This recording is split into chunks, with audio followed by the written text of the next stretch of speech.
What does it really mean to be an adult? Is it paying bills on time? Is it having a job, a routine, or a skincare schedule? Sometimes we watch movies that we completely forget after the credits. We finish the film and feel nothing. No impression, nothing special at all.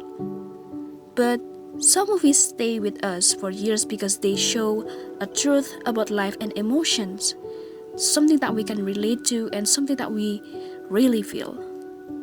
For me, Uptown Girls 2003, directed by Boaz Yakin, is one of those movies. At first, it looks like a simple early 2000s chick flick with the bright colors, Y2K fashion, and New York City vibes. But behind the fun music and comedy, the film actually talks about grief, responsibility, childhood, and the difficult process of growing up. So today, I want to revisit Uptown Girls again and explain why the film is deeper than people think and whether it's still worth watching in 2025. So, let's begin. In the beginning of the film, we meet Molly Gunn, a 22-year-old daughter of a famous rock star. Her life collapses when her accountant steals all her inheritance, and for the first time, she must face responsibility. After failing her first job, Molly becomes a nanny and meets Ray Sklein, a child who behaves like a tiny businesswoman. She is strict, calm, emotionless, and extremely organized. So, they are complete opposites. Molly is stuck in her childhood, while Ray lost her childhood too early. But what matters is why. Their behaviors come from emotional wounds, not personal choices. Molly acts childish because she never learned how to be responsible, and Ray acts mature because she never received warmth or care. This contrast becomes the heart of the movie. At the beginning of the film, we see that close-up shots of Molly's apartment. There are toys, bright decoration, and many colorful objects. The place is very messy and not organized. From this, we can understand about her carefree attitude and her lack of responsibility. Ray's apartment is the complete opposite. When Molly enters it for the first time, everything is clean, white, blue, and very tidy. The hallway even looks like a hospital, like it's cold, quiet, and with a warmth. Moving on to Ray's bedroom, her personal space, it's also neat and perfect, like everything is arranged perfectly for a real child's room. And this also shows through the color palette. So, Molly's words use these warm and colorful tones, and this shows about her cheerful and carefree personality. And Ray words use this cold blue and gray tone, and it is showing that her serious and mature behavior. One thing that shows this best is the ballet performance. In the first performance, when Molly and Ray are not close yet, Ray is still surrounded by cold blue colors where symbolizes about her maturity. But in the final ballet scene at the end of the film, Ray appears in a warm colors just like a Molly's colors palette in the beginning. And this shows that Ray has healed and finally enjoys being a child again. And as the film goes by, when Molly and Ray are together, the colors start to mix, and this also shows how they slowly learn from each other. So, moving on to the costume, Molly wears these bright clothes with standout colors. And from her costume, it is showed about her immature behavior and her desire to stay young, stay fresh, and playful. While Ray's costume is more like in a neutral colors, structured outfits, and her signature black glasses. So she looks more like a strict adult than a 8-year-old child. And her clothes also show about her need for control, her emotional defense, and her fear of chaos, which is a Molly, and her forced maturity.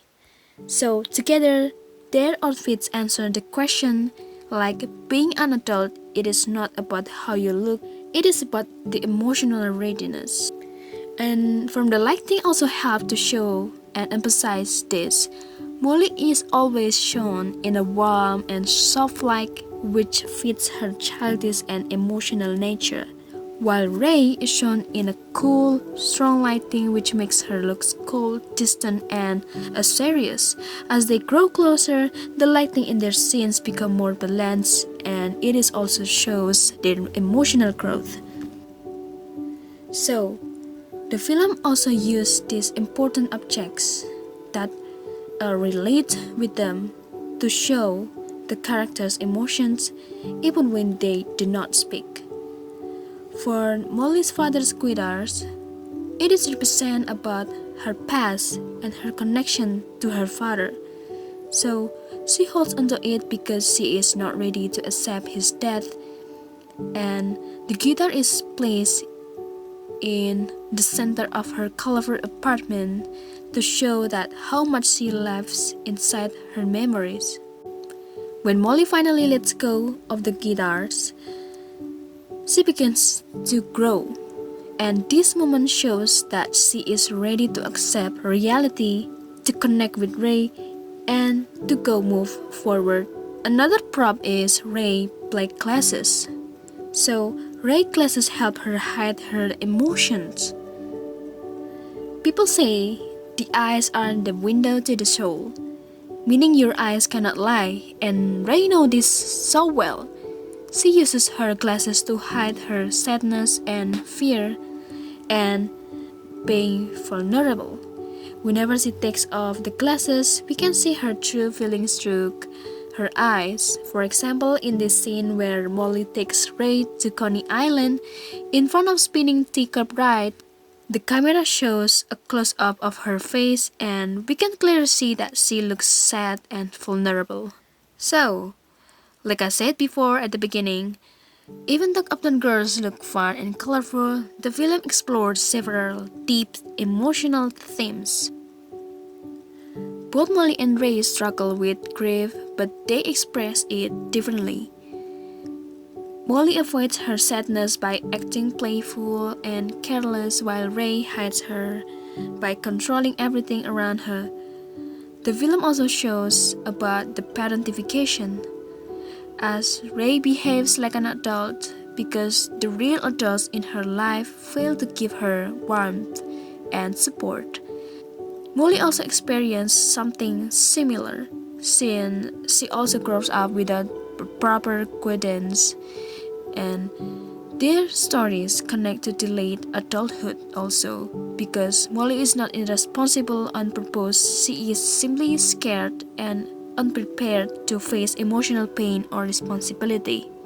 So, in the end, the movie highlights that the healing through connection, as Molly helps Ray learn to how to be child again, while Ray teach Molly how to take responsibility. So, through their friendship, both characters slowly grow into healthier version of themselves. So, is Upton Girls worth your time? I might say absolutely.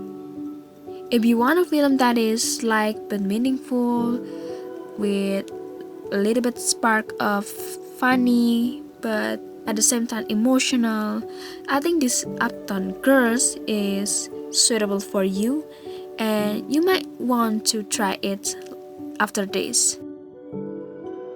Well, it is not a masterpiece of cinematography, and it is not a groundbreaking in structure, but what it does, like sincerely. And sometimes, sincerity is more impactful than perfections, right? So, if you watch it with your heart open and not just your eyes, you will find a film that understands the struggles of growing up, losing people, and discovering yourself. After everything, Upton Girls answer the question we started with. Being an adult is not about age, money, or responsibility. It is about learning to let go. It is about choosing to grow even when it hurts. It is about loving people in even when you are scared. It is about healing with the slowly, awkwardly, with the chaos and imperfectly. And that is why this film still matters nowadays. If you're overwhelmed, and you want to feel nostalgic or just need a movie that feels like a warm hug, you can watch Upton Girls and let it comfort you. Let it remind you that growing up is messy, but it's also meaningful at the same time. And thanks for sticking around. See you in the next video. Or maybe not.